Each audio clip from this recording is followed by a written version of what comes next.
you can't sleep. I think I can help you sleep. Why don't I light a candle for you to help you sleep?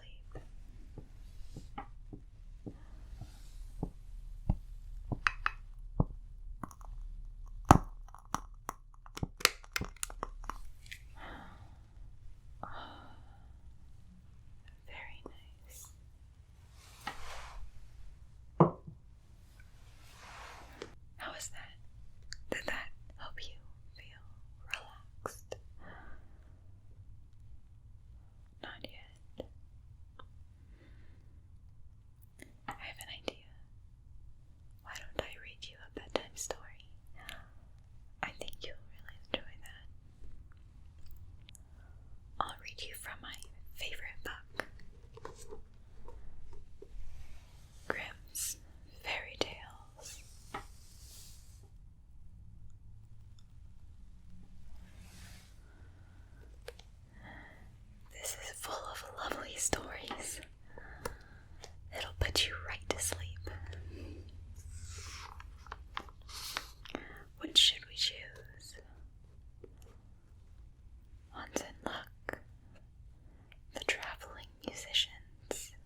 sold, and how much he would sell it for. About as much gold as an ass can carry, said he. A very fair price for such an animal, cried they with one voice, and agreed to give him what he asked. When he returned home with his wealth, his brothers wondered greatly, and the second said, I would now set forth likewise, and see if I can turn my scythe to good an account. There did not seem, however, much likelihood for this, and see if I could turn my scythe.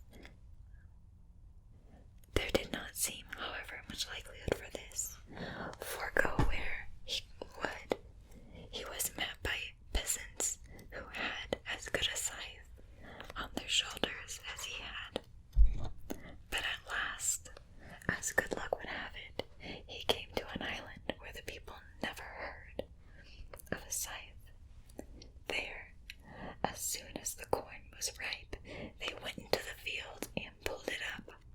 But this was very hard work, and a great deal of it was lost. The man then set to work with the scythe, and mowed down their whole crop so quickly that the people stood staring open-mouthed with wonder.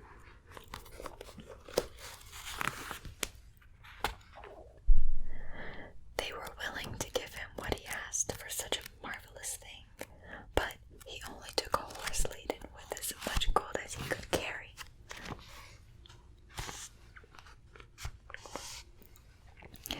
Now the third brother had a great longing to go and see what he could get for his cat. So he set out, and at first it happened to him as it had to the others. So long as he kept upon the mainland, he met with no success.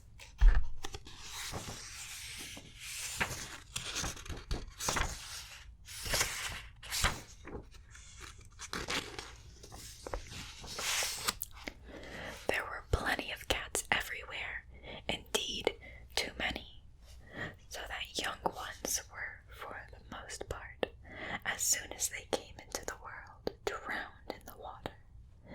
At last he passed over an island where, as it chanced most luckily for him, nobody had ever seen a cat, and they were overrun with mice to such a degree that the little wenches danced upon the tables and chairs, whether the master of the house were at home or not.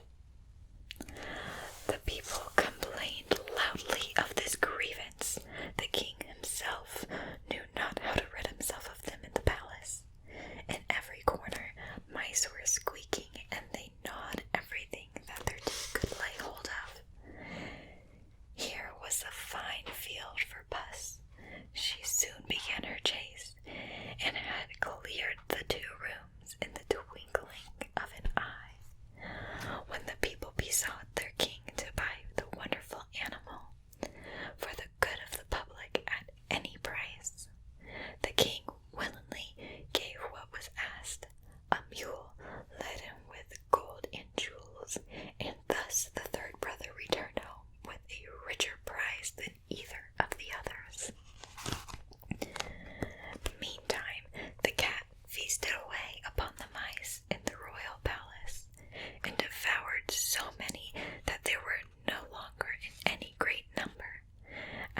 thirst became every moment more and more pressing, answered nothing but meow,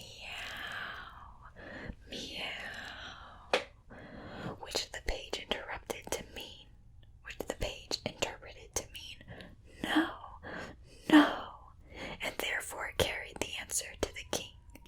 Well, said the counselor, then we must try what force will do. So the guns were planted, and the palace was fired upon from all sides. When the fire reached the room where the cat was, she sprang out of the window and ran away. But the besiegers did not see her, and went on